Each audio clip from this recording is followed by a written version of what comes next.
Yes, sir. Thank you, Dr. Sebi.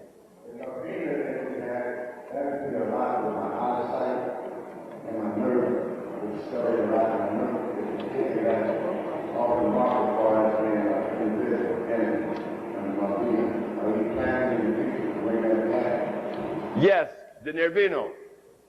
Everybody's asking for the Nervino. And I thought that I was doing something good for you. So I put together the brain food. But I took some Nervino the other day, and I realized I made a mistake.